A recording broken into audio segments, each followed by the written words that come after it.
We got pregnant at the end of 2021, and we found out we were pregnant, didn't know it was twins, went for an appointment and saw 2 heartbeats. She came down and she got into the car and she said, "We're pregnant." I didn't even get started. But she said, "We're pregnant with twins." We had been trying to have kids, and so it felt like a miracle. Because they were considered high risk because they're twins, we had regular follow-ups on both of them. Nothing was found to be out of the ordinary. Because it was a C-section, I was distracted in a few other ways, and so I could see that what felt like in a hallway, there was some attention being paid to Leo.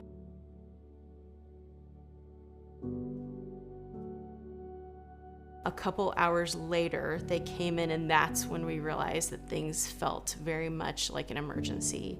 He was what they call tachypnic.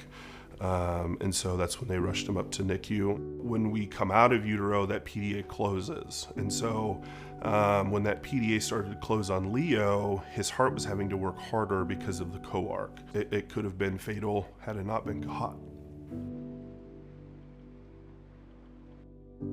They told us that the children's transport team was going to come get Leo, and he needed to be somewhere else to have better care for him. They wheel in this big gurney, and they're transporting Leo from this isolette to the gurney, and they put him in this plastic box, like a plexiglass box, and they even had like little seat belts that went over his chest.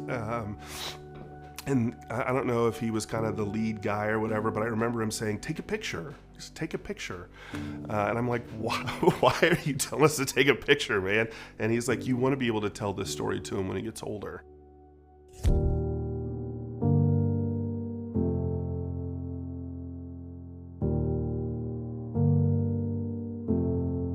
So surgery date came. We were ready. We met the weight goal. And the surgeon had told us, "I'm going to have to deflate Leo's left lung."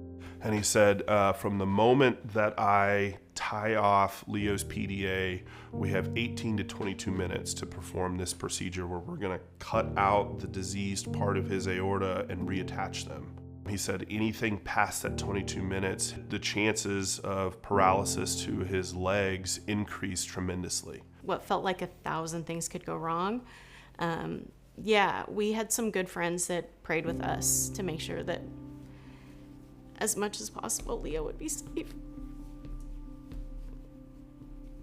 And we just asked that, God would continue to watch him.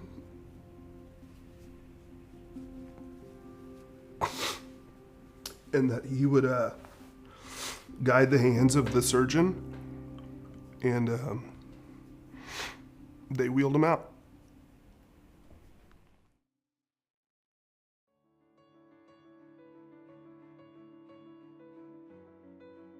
So we were waiting in the lobby, in the waiting room, the surgery waiting room, and the doctor came by and said he did it in 20 minutes. And that felt amazing. It felt amazing. And he said, "Leo did fantastic. The surgery went perfectly. The biggest issue has been taken care of." So one of the most unexpected parts for me was that he came home on an NG tube. He came home with the tube kind of shoved down his nose into his stomach and then taped to his face. That was really challenging.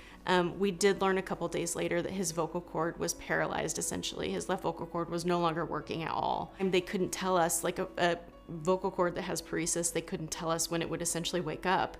So bringing home a baby that's silent feels scary. There were a few times where I would come out of the room from feeding Henry and Leo would be hysterically crying, silent. You could not hear it.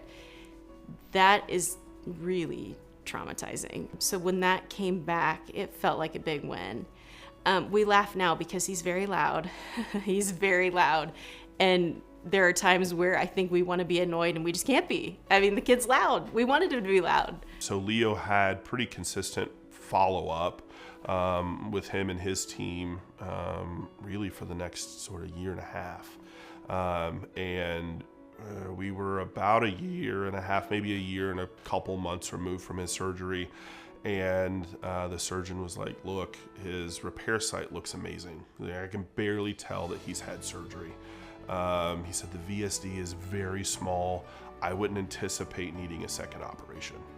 Leo and Henry are doing great.